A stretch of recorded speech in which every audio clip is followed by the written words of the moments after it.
7:46 de la mañana. Vamos a hablar un poco de política. Hay que hablar de política, ¿no? Hay que hablar de política. Algunos hablan de también, ahora que está viniendo una suerte de ola liberal o de ola más noventista, si uno quiere, hablan también de un retroceso de la política, del fin de la política. No creo que muera, pero sí, en todo caso, se puede reacomodar. Así que hay que hablar de política. Vamos a hablar de política con Carlos Fara, que es consultor, analista político. ¿Cómo estás, Carlos? Buenos días. ¿Qué tal? Buenos días, ¿cómo están? Gracias por atendernos.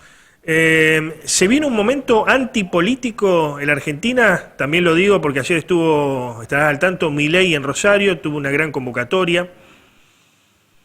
No, yo lo que creo, digamos, es que obviamente como fruto de la crisis y el, digamos, mal humor de la sociedad, una sociedad, digamos, con pesimismo respecto al futuro, lo que estamos viendo es, digamos, y lo vimos en la elección, es digamos, una crítica con el statu quo de la política, ¿no? Sobre todo con las dos principales coaliciones.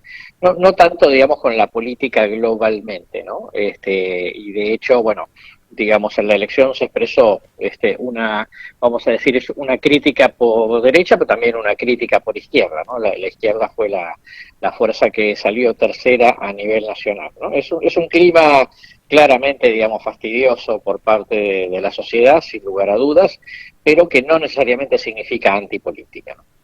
Claro. Bueno, y al, digamos, valorarse o valorizarse las opciones más extremas, digamos, ¿no? Porque el Frente de Izquierda hizo una buena elección. Si uno quiere considerar a Milei como ultraderechista o más extremo también, pero es como que las opciones intermedias, centro-derecha o centro-izquierda, entendiendo centro-izquierda como kirchnerismo o el gobierno nacional, y una centro-derecha democrática como el PRO, también perdieron espacio, ¿no? Las opciones del medio.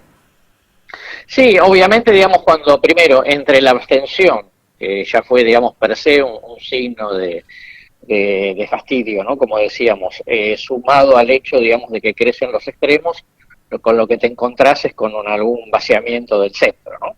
Claro. Y eso, digamos, era lógico en esta circunstancia, pero bueno, también en una elección legislativa que siempre existe una cierta despolarización, el electorado se fragmenta más, y bueno, veremos, digamos, cuando llegan las elecciones presidenciales, en general el electorado vuelve a polarizarse. Claro, es posible, porque estos momentos de crisis son muy particulares y muy interesantes para analizar, ¿no? A lo largo de la historia, desde ya. Pero ¿es posible la emergencia de un Bolsonaro, algo más extremo que surja de esta crisis que está viviendo la Argentina? Yo lo veo muy difícil, ¿no? Primero porque Argentina tiene digamos, a diferencia de Brasil, digamos, tiene hoy dos grandes coaliciones bastante consolidadas, ¿no?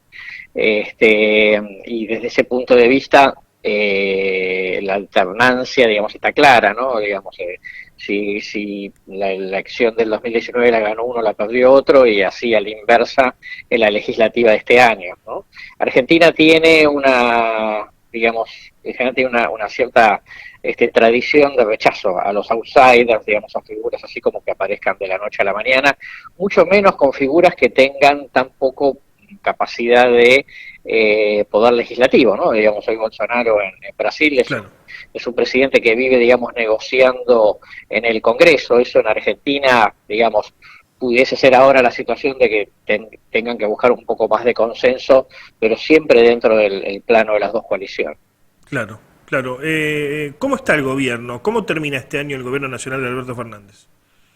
Mirá, el gobierno termina obviamente complicado, digamos, la fotografía actual es yo te diría, la muestra de la derivación natural de lo que se expresó en las urnas, pese al crecimiento de la economía, a la recuperación de la economía, pero obviamente, digamos, el tema de inflación incide mucho, y después, más allá de la fotografía de hoy sobre lo económico, lo que viene pesando en contra del oficialismo hace muchos meses es una perspectiva negativa, ¿no? Es decir, hay poca, digamos, perspectiva de futuro de parte de la sociedad, y eso, digamos, claramente siempre termina jugando en contra del oficialismo de turno, ¿no? Claro. Claro, ¿es la salida el acuerdo con los organismos internacionales para volver de alguna manera a insertarnos en el mundo, a ser parte del mundo, o se puede pensar en una suerte de desconexión? A ver, yo creo que estamos ahí como una especie de camino intermedio, ¿no? De hecho, Argentina está tratando, digamos, de arreglar sus cuestiones económicas internacionales con el Fondo Monetario, digamos, y como derivación de eso con el Club de París.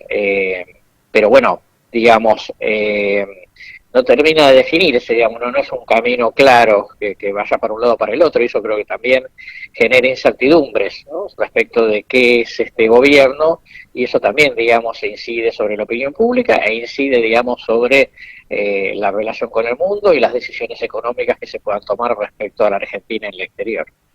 Claro, claro, claro. ¿Hay halcones y palomas en el gobierno de Alberto Fernández? ¿Se puede ver un sector más duro, digamos, y un sector más dialoguista, o no? En la práctica eso no se ve. Bueno, a ver, sí lo hay. Vamos a diferenciar, digamos, un poco lo que es el entorno de Alberto, que es básicamente moderado, ¿no? Y luego, digamos, las alas más duras están en lo que se identifica, digamos, con Cristina, con el Instituto Patria, en general con el kirchnerismo, ¿no? Yo diría, la mayor parte de la coalición de gobierno es una coalición moderada. Lo que pasa es que, bueno, el tema es, digamos, cómo hace Alberto como para conducir en función de esa moderación mayoritaria que tiene el Frente de Todos, que claramente, digamos, no se puede expresar, y que, bueno, lo hemos visto, digamos, en el acto del viernes pasado, lo que creo que va a ser un ítem permanente del oficialismo es la atención de Alberto y Cristina, que eso desdibuja la figura del presidente y termina de generar dudas, ¿no? Precisamente está en función de tu pregunta, ¿no? Digo, cuánto hay si hay halcones, digamos, y hay palomas, o si son, digamos, o si es un gobierno, digamos, con gran dificultad de definición. La foto y el acto, ¿no? Pero me gusta esa imagen que vos siempre mencionás de fotos, ¿no? De tomar fotos de la política en diferentes momentos. La foto del viernes de Alberto Fernández y Cristina junto a Lula y junto a Mujica, que si bien en la práctica no fueron, ¿cómo podemos decir? Antiinstitucionales, si bien tuvieron su sesgo, pero fueron democráticos, pero se los relaciona con los movimientos armados en Latinoamérica independentistas o contra dictaduras, más de izquierda, obviamente, entre los 60 y los 70. Esa foto conspira contra la posibilidad de que el gobierno tome un camino más moderado y se junte, digamos, con los popes del capitalismo internacional para volver a integrar al país al mundo. ¿Conspira contra eso esa foto?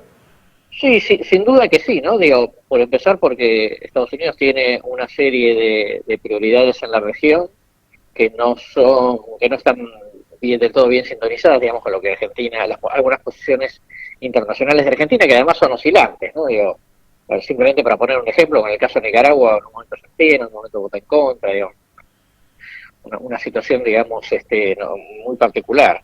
Entonces, desde ese lado, me parece que hay como una disyuntiva, digamos, entre lo que es lo más discursivo y lo que finalmente, digamos, Argentina después hace en materia internacional y las necesidades que Argentina tiene, teniendo en cuenta el rol preponderante de Estados Unidos en el directorio del Fondo Monetario, ¿no? Claro, Entonces, sí, sí. entonces no termina de comprenderse muy bien, digamos, cómo sintoniza las necesidades de Argentina con las cosas que Argentina hace. Ujú. Por último, ¿qué pasa con Cambiemos o Juntos por el Cambio? Hoy lo conduce el radicalismo, hoy se ha de alguna manera teñido de rojo Juntos por el Cambio.